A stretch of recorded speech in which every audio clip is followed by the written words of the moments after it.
Students जो इस वक्त दूसरे शहरों में, पहले उनको चेक कर लेते हैं कि अगर उनके क्वेश्चन है तो पहले वो कर लेते हैं। तो स्टार्टिंग फ्रॉम मुल्तान, मुल्तान में स्टूडेंट्स हैं जो क्वेश्चन करना चाहते हैं। अगर हम स्क्रीन के ऊपर ला सकें जो हमारा जूम लिंक है तो हम चल जाएगा पता।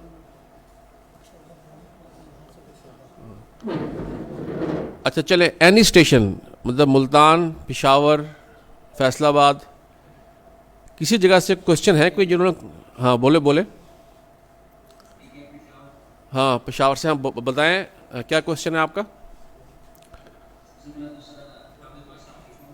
वालेकुम सलाम।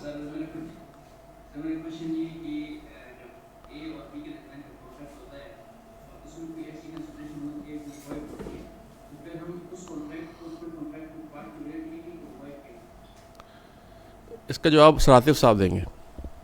जी एक दफ़ा थोड़ा सा रिपीट कीजिएगा। जब ए और बी के दरमियान कॉन्ट्रैक्ट होता है तो कंसिडरेशन क्या थी?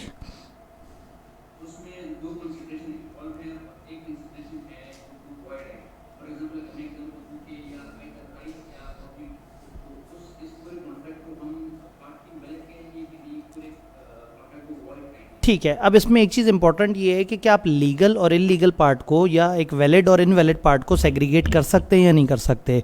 अगर एक फॉर एग्जांपल एक ऐसा एग्रीमेंट है जिसमें एक बंदा कहता है जी मैं आपको 10,000 रुपये दूंगा और आपने उसके बदले में मुझे मैंगोज सप्लाई करने हैं और स्मगलिंग करनी है। अब मैंगोज और स्मगलिंग की क्या डिवीजन है ये नहीं पता, तो इसका मतलब है ये ऐसे मिक्स हो गए हैं कि ये पूरा कॉन्ट्रैक्ट वॉइड हो जाएगा छोटी सी चीज़ वॉइड होने पर। और अगर एक बंदा आपसे कहता है कि मैं आपको 50,000 रुपये दूंगा, 10,000 मैंगोज के लिए और 40,000 स्मगलिंग के लिए, तो जो 40,000 और स्मगलिंग ये एक आइडेंटिफाइबल सेपरेट वो है, तो स्मगलिंग वाला माइनस हो जाएगा और सिर्फ मैंगोज डिलीवर करने वाला रहेगा। तो इंपॉर्टेंट पॉइंट ये, जैसे मैंने बात की थी कि क्या हम कॉन्ट्रैक्ट को हिस्सों में तोड़ सकते हैं। अगर हम उसको वैलिड हिस्सों में तोड़ सकते हैं तो एक इलीगल और एक लीगल, तो फिर सिर्फ लीगल वाला वैलिड रहेगा। और अगर हम नहीं तोड़ सकते, वो इकट्ठे है, तो फिर वो चाहे छोटी सी ही इनवैलिडेशन क्यों ना हो, पूरा कॉन्ट्रैक्ट वॉइड हो जाएगा। जी बताइए।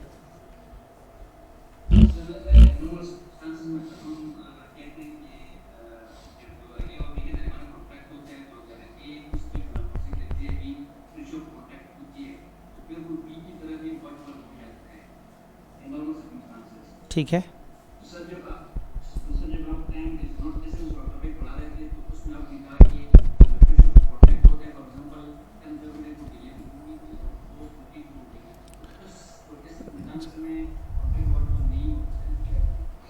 ठीक है। अब इसमें होता ये है कि रेगुलर रूल हम ये कहते हैं कि अगर एक बंदे ने अपना जिम्मेदारी अदा नहीं की तो आप उससे डैमेजेस मांग सकते हैं। ये हम कॉमनली बताते हैं, लेकिन उस चैप्टर ने एग्जैक्टली बताया कि डैमेजेस मांगने से पहले आपके पास क्या ऑप्शन है। तो एक इंपॉर्टेंट क्वेश्चन आता है, क्योंकि हर चैप्टर का अपना मिजाज है, तो ज़्यादातर चैप्टर आपको बताते हैं दूसरे ने नाइंसाफ़ी की, बस आप उस पर से डैमेजेस क्लेम कर लें। चैप्टर 7 आपको ये बताता है, चैप्टर 6 और 7 आपको बताता है कि जब वो नाइंसाफ़ी की, उसने गड़बड़ की, तो किस टाइम पे की, क्या टाइम एसेंस था या नहीं था। अगर टाइम एसेंस था तो आपके पास ऑप्शन आ गया, चाहो तो वॉइड कर दो, चाहो तो वैलिड। अगर वॉइड कर दिया तो फिर सारे डैमेजेस मांग सकते हैं, और अगर वैलिड डिक्लेयर कर दिया तो फिर थोड़ा बहुत डिले का जो नुकसान है बस वो मांग सकते हैं, उससे ज़्यादा नहीं।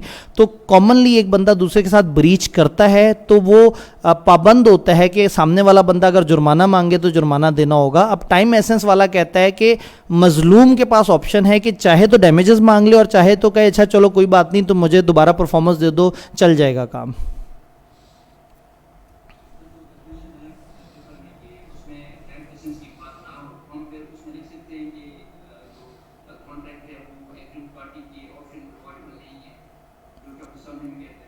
आवाज़ बहुत ज़्यादा, थोड़ी ज़रा आवाज़ ऊंची कीजिएगा। ये जो आवाज़ हम पेशावर से मिल रही है, थोड़ी इसको ज़रा ऊंची करें। और जो पेशावर से स्टूडेंट है ज़रा दोबारा क्वेश्चन कीजिएगा, ज़रा थोड़ी ऊंची आवाज़ के अंदर, ज़रा अपना जो है ना मुँह करीब लाएं माउथ पीस के, थोड़ा ऊंचा बोलिएगा प्लीज़, अपना क्वेश्चन रिपीट कीजिएगा। मैं इसमें ट्राई करूँ, शायद इसका स्पीकर बेहतर है, थोड़ा सा और ऊंचा बोलिएगा।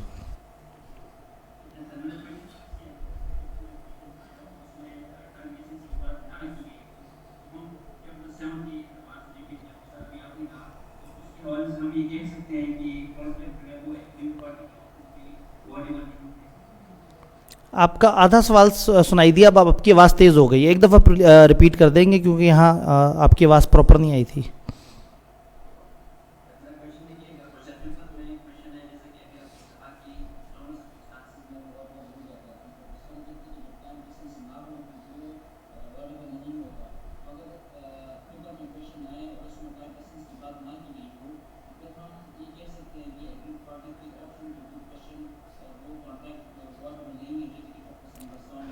जी ठीक है, अगर एक सवाल आता है और उसमें आई कैप एक्सप्लेन नहीं करता कि यहाँ पे टाइम एसेंस है या नहीं है, आपने पहले देखना है कोई निशानी तो नहीं पूरी हो रही। अगर एक्सप्रेसली बताएं टाइम एसेंस तो वहाँ टाइम एसेंस होता है, और सम टाइम अगर एक ऐसा कॉन्ट्रैक्ट हो जिसकी नेचर से लग रहा है कि अगर ये टाइम पे पूरा नहीं होगा तो एक डैमेज होगा। फॉर एग्जाम्पल ए ने बी को कहा था कि आपने फलाना जगह कॉन्सर्ट पे पहुँचना है और वो कॉन्सर्ट पे नहीं पहुंचा, जिसकी वजह से बी को काफ़ी नुकसान हो गया। अब ये एक ऐसी चीज़ है कि हमें समझ आ गया कि यहाँ टाइम बड़ा इंपॉर्टेंट था, या सवाल ये कहे कि एक टीचर से कहा गया कि आपने पेपर से पहले पहले ट्यूशन देनी है और वो पेपर के बाद ट्यूशन पढ़ाने पहुंचा, तो हम कहेंगे कि यहाँ टाइम एसेंस था या नहीं था, नेचर से ये चीज़ नज़र आ रही है। तो अगर सवाल से ये चीज़ क्लियर हो रही हो कि उसकी नेचर से दूसरे को नुकसान पहुँच रहा है तो आप कह सकते हैं टाइम एसेंस। अगर सवाल साइलेंट है तो फिर आपने एक तरफ का आंसर करके और नीचे एक नोट दे देना है कि इट इज़ एज्यूम कि time is essence of contract. Examiner को हिंट ज़रूर दें कि आपने क्या अजम्पशन ली है। अगर एक ओपन सवाल है, पहले सवाल को देख लेना है, हो सकता है सवाल आपको हिंट दे रहा हो कि वो टाइम एसेंस है या नहीं है। अगर सवाल ने एक जनरल सवाल पूछा है तो आप जवाब दे दें किसी एक तरफ और बता दें कि इट इज़ एज्यूम्ड कि टाइम एसेंस है, ताकि एग्जामिनर को पता लग जाए कि आप किस फ्रेमवर्क से आंसर कर रहे हैं। और इसमें सर भी थोड़ा सा ऐड कर सकते हैं। ठीक है, नेक्स्ट क्वेश्चन जी। कोई और क्वेश्चन किसी और स्टेशन से? फैसलाबाद, मुल्तान, कराची, इस्लामाबाद। हाँ बोलें बोलें।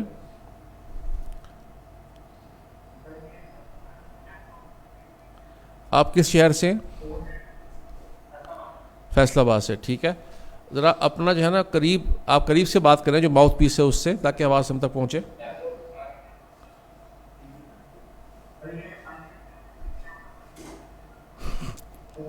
आवाज़ नहीं पहुंच पा रही।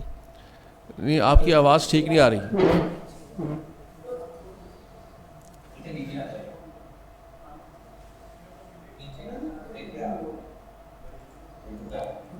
सर इफेक्ट कंटिन्यू टेंस के अंदर है कोर्ट हैज सेट असाइड। हाँ, अब आवाज़ ठीक आ रही है। अच्छा बच्चों, ये जो लोग बाहर जा रहे हैं, आपके सवाल थे कुछ? ठीक है, ओके। हाँ हाँ जी, बेटा सवाल कर लें अपना। फैसलाबाद से आप सवाल कर लें। जी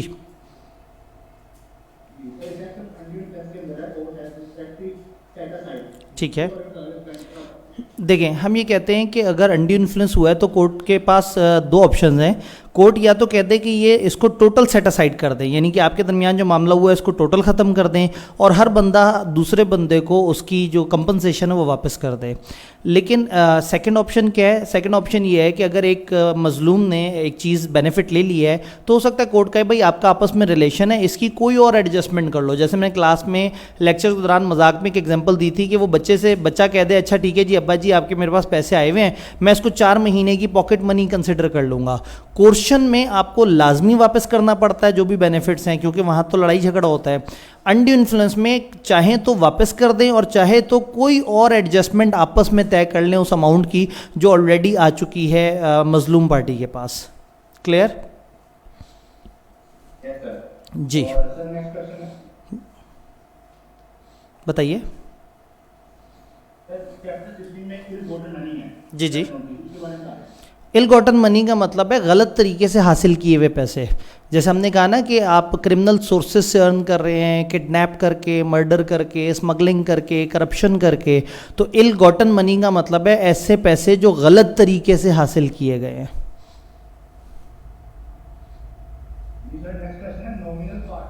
जी जी, तो उसमें उसमें प्रॉफिट शेयरिंग होती है नहीं? प्रॉफिट शेयरिंग होती है। एक जुमला जिससे लोग किताब में कंफ्यूज होते हैं, मैंने लेक्चर के दरमियान बताया था, एक जुमला लिखा हुआ है that partner does not contribute any capital और शेयर इन प्रॉफिट। अब इसका ये मतलब नहीं कि वो ना कैपिटल कंट्रीब्यूट करता और ना प्रॉफिट का हिस्सा लेता है। वो कहना ही चाह रहे हैं कि वो कैपिटल कंट्रीब्यूट नहीं करता और प्रॉफिट कमाने में कोई शेयर नहीं होता उसका, यानी प्रॉफिट कमाने में कोई कंट्रीब्यूशन नहीं होती। तो नॉमिनल पार्टनर को छोटा सा प्रॉफिट का शेयर मिलता है, जैसे 1-2%, जैसे मैंने एग्जांपल दी थी फार्मेसी की, तो उसको शेयर ज़रूर मिलता है लेकिन वो प्रॉफिट कमाने में मदद नहीं देता। तो वो जुमला अक्सर मिस इंटरप्रेट होता है। तो मैंने लेक्चर के दरमियान उस पर जोर दिया था। आप अगर वो वाले पॉइंट को दोबारा सुनेंगे ना, तो मैंने उधर रुक के जोर दिया था कि ये कंट्रीब्यूट एनी कैपिटल और शेयर इन प्रॉफिट को हम किस तरह से पढ़ेंगे। तो प्रॉफिट कमाने में मदद नहीं करता लेकिन उसका बहरहाल शेयर होता है। जितने भी पार्टनर हैं, प्रॉफिट में शेयर होना लाजमी शर्त है। जी, आवाज़ बहुत पीछे से आ रही है।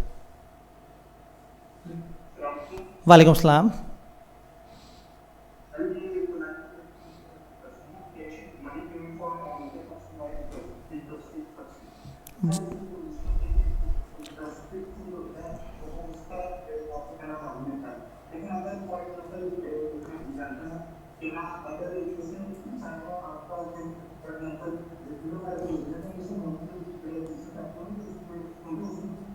आपकी आगे से आवाज़ क्लियर नहीं रही। पेमेंट बाय इंटरेस्टेड पर्सन में आप एक ख़ास पॉइंट बता रहे थे लेकिन उसके बाद आवाज़ गूंजना शुरू हो गई।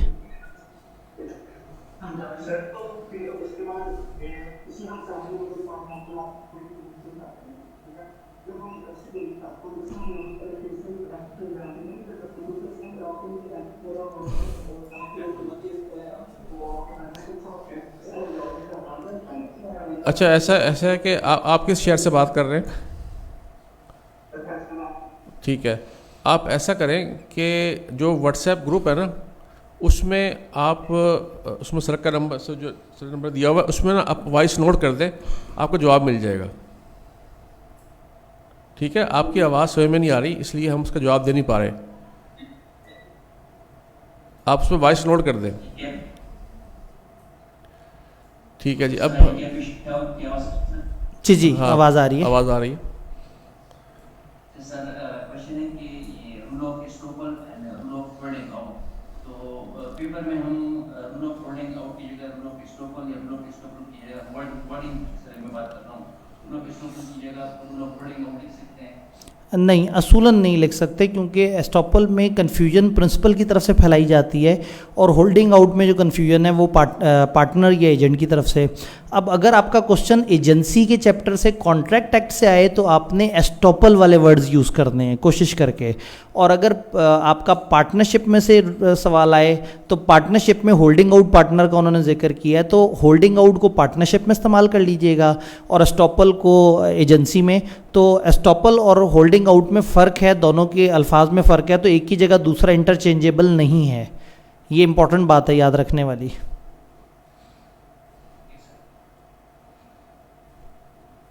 जी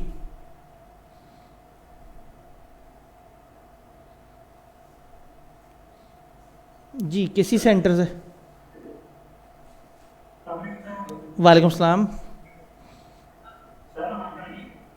जी, आवाज़ आ रही है लेकिन अगर आप थोड़ा सा तोड़ तोड़ के बोलेंगे तो ज़रा ज़्यादा बेहतर हो जाएगी।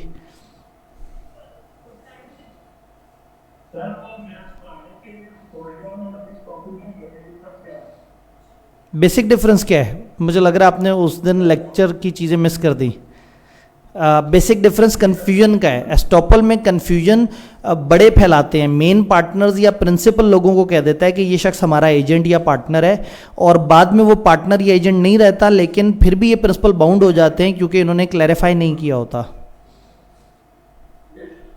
और होल्डिंग आउट में रिवर्स है, एजेंट या कोई एक शख्स ये कहता है कि मैं पार्टनर हूँ फलाना का, जबकि वो नहीं होता, और बाद में वो इंडिविजुअल फंस जाता है जिसने ये क्लेम किया होता है। तो सर ऐसा करते हैं, एक क्वेश्चन यहाँ से लेते हैं, एक क्वेश्चन ऑनलाइन लेते हैं। ठीक है, ऐसे कर लेते हैं। जी बेटा, यहाँ से। जी जी, अभी ना ऑनलाइन के तमाम जो स्टूडेंट्स हैं वो हमारा माइक म्यूट कर लें, और हम एक एक क्वेश्चन ले रहे हैं। अभी हम एक क्वेश्चन लाहौर से ले रहे हैं। जी, आप कंटिन्यू करें।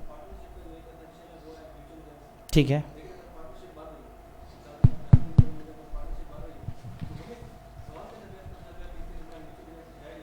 ठीक है जी। एक सवाल ये आया कि पार्टनरशिप का एक एसेंशियल है म्यूचुअल एजेंसी, तो एक पार्टनरशिप बन रही है तो हमें कैसे पता लगेगा? सवाल में कैसे पता लगेगा? सवाल में एक जुमला अक्सर दिया हुआ होता है जिससे आप पहचान सकते हैं। वो कहते हैं एक शख्स को आप पार्टनर लेके आएंगे और आप एक दूसरे के बिहाफ पे एक्ट करेंगे।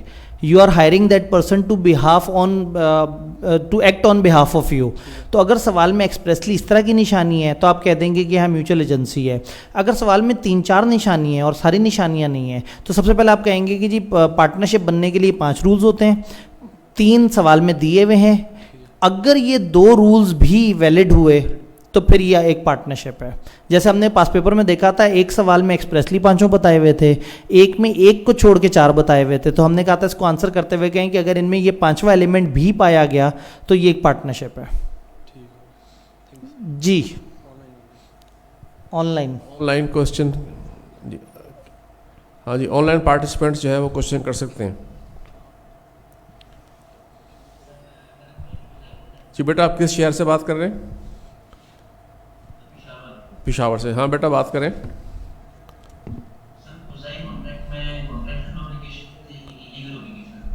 ठीक है, ये लीगल ऑब्लिगेशन है। असल में ये कंस्ट्रक्टिव होने की वजह से खुद ब खुद लीगल बन जाती है। यानी आपने बनाया नहीं होता कॉन्ट्रैक्ट, लेकिन कानून कहता है कि खुद ब खुद कॉन्ट्रैक्ट क्रिएट हो गया है, तो फिर कौसाई कॉन्ट्रैक्ट 100% एक रियल कॉन्ट्रैक्ट की तरह से और अदालत में उसी तरह से एनफोर्स भी हो सकते हैं। तो ये फिर जो नॉर्मल कॉन्ट्रैक्ट्स है उसकी तरह एक्सप्रेस कॉन्ट्रैक्ट नहीं हो सकता। इसमें बाकी कॉन्ट्रैक्ट्स की शराइत पूरी होनी ज़रूरी नहीं है, एसेंशियल्स पूरे होने ज़रूरी नहीं है, क्योंकि लॉ ये कहता है कि in the absence of any contract ये खुद ब खुद बन जाते हैं। तो इसमें माइनर भी आ सकता है, इसमें बहुत सारे कॉन्ट्रैक्ट एक्ट के एलिमेंट्स पूरे नहीं भी हों, कोई ऑफर नहीं है, एक्सेप्टेंस नहीं है, लेकिन कानून ने खुद ब खुद क्रिएट कर दिया कॉन्ट्रैक्ट। तो इसमें एसेंशियल्स कॉन्ट्रैक्ट के मत ढूंढें। लॉ की अगर शर्त पूरी हो गई तो खुद ब खुद कॉन्ट्रैक्ट क्रिएट हो जाएगा। जी, अब एक क्वेश्चन लाहौर से लेंगे। जी लाहौर से।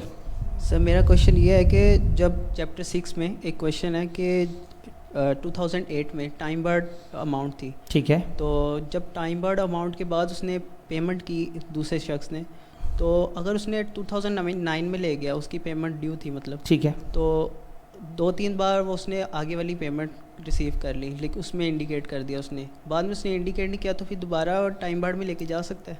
जी अब अगेन यानी अगर एक बंदा बाद में पेमेंट करता है और वो हमें इंडिकेट नहीं करता, तो हमें सबसे पहले कोशिश ये करनी चाहिए कि हम टाइम बार्ड एडजस्ट कर लें। चूँकि टाइम बार्ड बाद में हम नॉर्मल तरीके से एडजस्ट नहीं कर सकेंगे, तो पेमेंट करने वाला ध्यान से बताए कि वो पेमेंट किस चीज़ की कर रहा है। अगर वो साइलेंट है तो लॉ ने हमें इख्तियार दे दिया है कि वो पेमेंट हम मौजूदा से भी एडजस्ट कर सकते हैं और टाइम बार्ड से। तो if you are receiver of payment तो आपके लिए लीगली बहुत अच्छी बात है कि आप टाइम बार्ड को पहले एडजस्ट करवाएं, क्योंकि वो बाय द वे आपको नहीं मिलनी। सर अगर क्या नाम है उसने टाइम बार्ड नहीं एडजस्ट किया, बाद में अगर वो कर रहा है तो वो जी कर बाद सकता में है? भी कर सकता है, किसी भी टाइम पे पेमेंट आपको मिलती है और आपका कोई टाइम बार्ड पेंडिंग पड़ा हुआ है, आपकी मर्जी है, अगर वो नहीं मेंशन कर रहा आप टाइम बार्ड को एडजस्ट कर सकते हैं। ठीक है सर, थैंक यू। जी ऑनलाइन। जी ऑनलाइन क्वेश्चन कीजिएगा।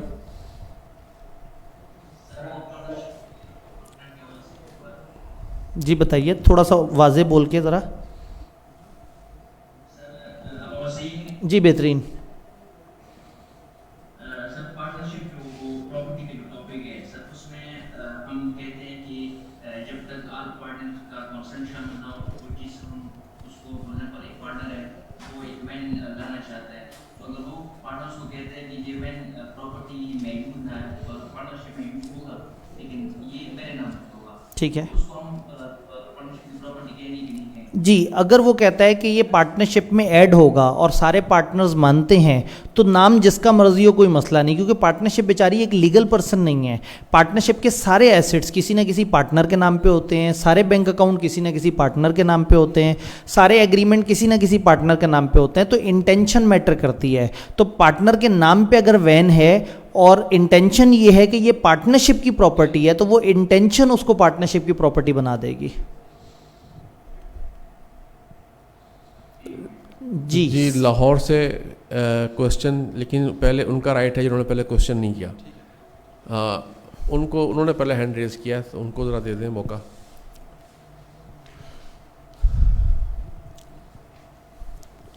जी बेटा। सर मेरा क्वेश्चन रीडिंग टाइम के हवाले से है। 15 मिनट्स में हम एमसीक्यूज़ को रीड करें तो फिर हमारे पास क्वेश्चंस के लिए टाइम नहीं बचता। नहीं, 15 मिनट्स में कोशिश करें एमसीक्यू को रीड ना करें, क्योंकि एमसीक्यू को तो फिर आपने दोबारा रीड करना होता है। उस वक्त जल्दी जल्दी से देख के बंदा ऑप्शंस सोच लेता है। होता क्या है कि आप उस वक्त जल्दी जल्दी से पढ़ के जल्दी जल्दी से ऑप्शन सोचते हैं, और बाद में जब असल में पढ़ने का टाइम आता है तो आपको लगता है जो आपने उस वक्त सोचा था वो सही था, हालांकि उस वक्त तो आपने जल्दी जल्दी से पढ़ा था। तो ये 15 मिनट्स का टाइम प्लानिंग के लिए अल्टीमेटली। आप एक दफ़ा देखें कि एमसीक्यूज़ कितने हैं, देखें स्ट्रेट फॉरवर्ड कितने हैं, मतलब सामने सामने से एटलीस्ट मार्क कर लें कि ये वाले सीधे सीधे लग रहे हैं। फिर क्वेश्चंस की तरफ आएँ और देखें कि क्रैमिंग बेस कितने हैं, लॉजिकल कितने हैं, और आप अपने टाइम को प्लान करें, अपने वे ऑफ एक्शन को प्लान करें।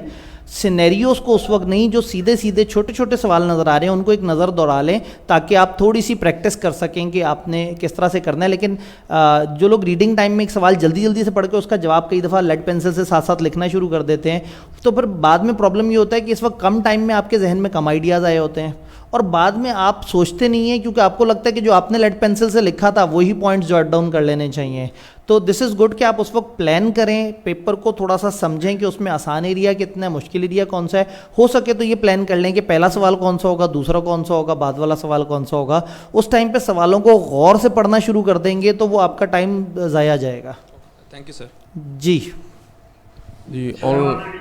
जी हाँ, ऑनलाइन क्वेश्चन कर लें। जी आवाज़ आ रही है।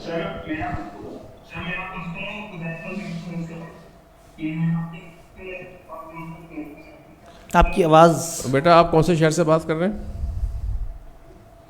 हेलो सर, जी आवाज़ आ रही है। सर मेरा क्वेश्चन कोदाइकन एक्ट में से है वही। तो सर एक अगर नेबर ने बिल पे किया है किसी साथ वाले का, ठीक है, अगर वो इंटरेस्टेड नहीं है उसमें तो वो उसका कॉन्ट्रैक्ट नहीं होगा कोदाइकन? नहीं होगा। इंटरेस्टेड नहीं है वो। जी बिल्कुल। अगर हम इसे नॉन प्रैक्टिस एक्ट में ले लें कि मींस उसने लीगल उसका पे किया है और वो उसका एक्ट भी नॉन प्रैक्टिस का, और अगला बंदा बेनिफिट्स भी ले रहा है, तो ये उससे कॉन्ट्रैक्ट नहीं बनेगा? असल में जो ग्रेटिशियस एक्ट होता है ना, उसमें पेमेंट नहीं होती, उसमें कुछ चीज़ डिलीवर की जाती है, एक बंदे की तरफ से दूसरे को कोई चीज़ मिल जाती है, उसको पहुंचा दी जाती है, इसमें पैसे नहीं होते हैं। यानी कि पेमेंट बाय मिस्टेक एक अलग चीज़ है, और इसी तरह से अगर आप कोई मिस्टेकनली किसी को कोई चीज़ डिलीवर कर दें, आपका इरादा नहीं था, और वो उस चीज़ का बेनिफिट भी उठा ले, और जबकि उसको ये पता था कि ये मेरे लिए नहीं आई, तो फिर गलत। यानी कि ये जो बिल वाली एग्जांपल है, इसमें आप उस बंदे के लिए पेमेंट करते हैं और उसको पता होता है कि मेरे लिए की जा रही है, जबकि नॉन ग्रेटिशियस में यही होता है कि आपका इरादा उसकी मदद करने का नहीं है, उसे पता होता है कि वो मदद नहीं करना चाहता और वो फ़ायदा उठा लेता है उस मदद का। तो इंटेंशन का फ़र्क है कि इधर इंटरेस्टेड पर्सन का इरादा मदद करने का था, जबकि दूसरी तरफ इरादा मदद करने का नहीं था।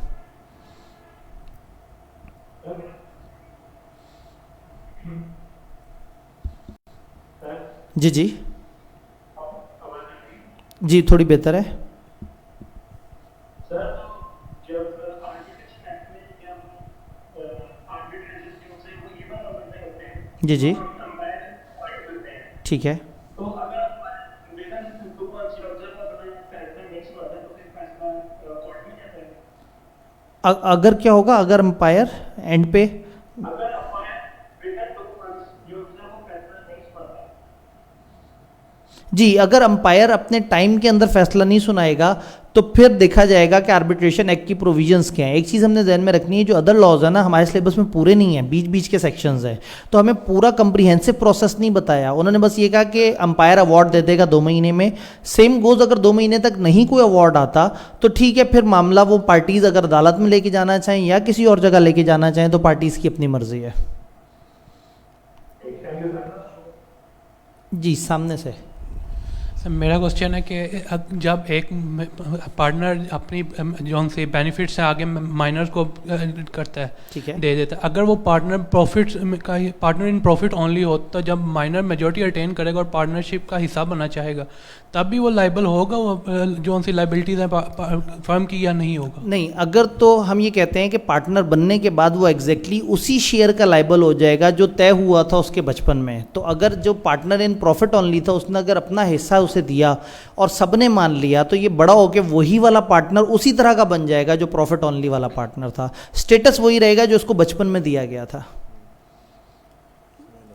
ठीक ठीक सर सर सर मैं बस पे जी ऑनलाइन से कोई सवाल है? जी जी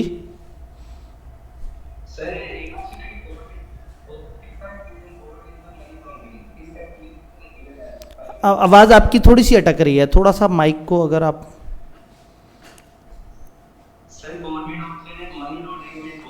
ठीक है, ये कौन सा एक्ट होगा?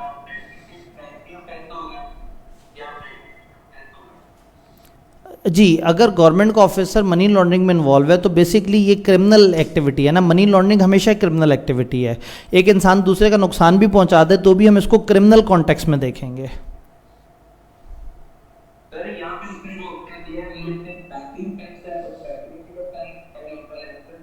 आवाज़ आपकी थोड़ी सी आउट हो जाती है।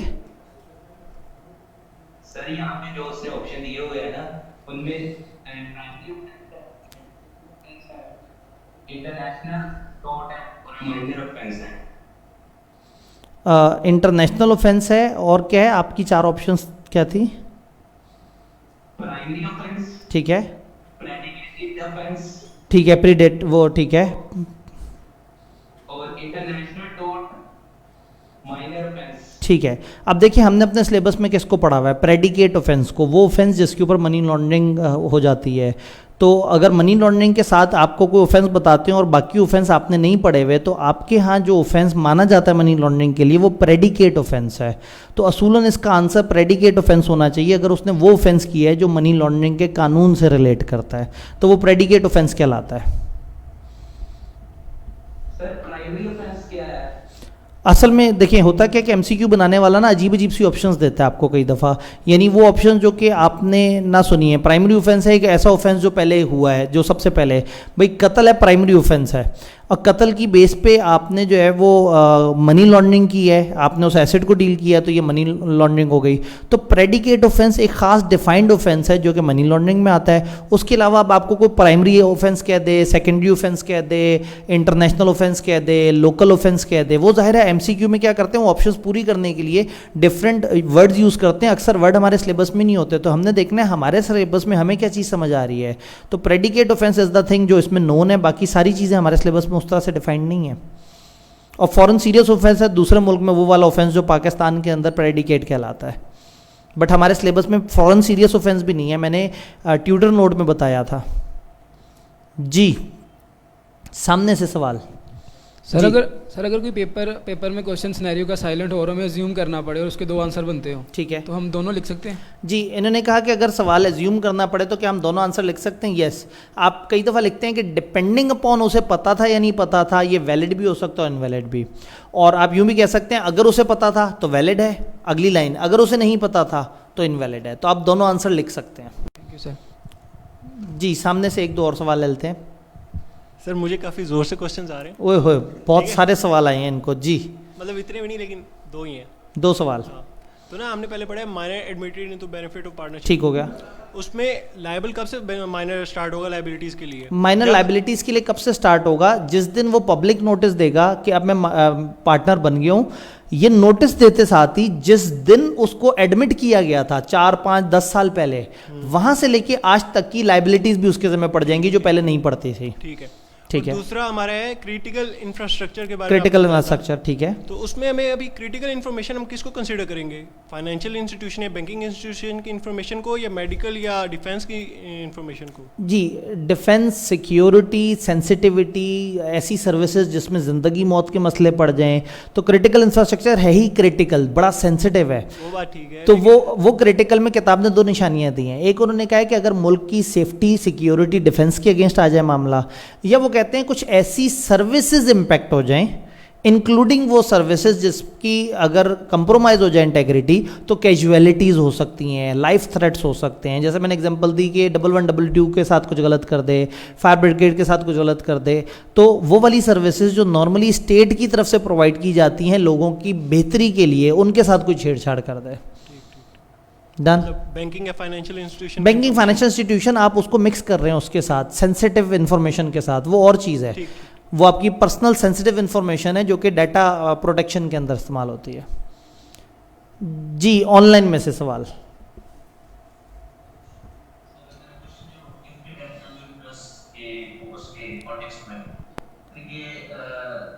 स्पाउस एंड फियांसी है और उसमें फियांसी है वो स्पाउस को कोई गिफ्ट देती है, ठीक है, और बाद में वो फियांसी स्पाउस से वो गिफ्ट दोबारा रिकवर करना चाहती है, ठीक है, इस कॉन्टेक्स्ट में हम ये जो आंसर है वो कंप्लीट गिफ्ट की तरफ ले जाएंगे या अनकंप्लीट? ये आपकी मर्ज़ी है। आप अगर कह दें कि गिफ्ट कंप्लीट हो गया है, अब कंप्लीट होने के बाद मामला ख़त्म हो गया है, तो आप आज़ाद हैं।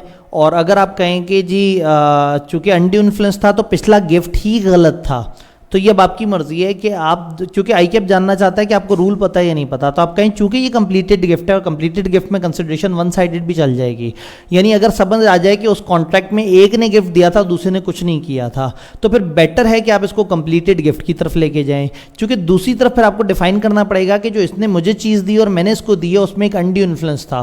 तो जहन में रखना है undue influence two sided contract पे होगा, गिफ्ट वन साइडेड होता है, तो one sided completed gift contract मान लिया जाएगा।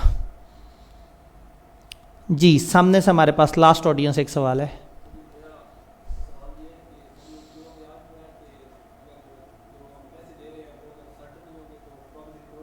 ठीक है,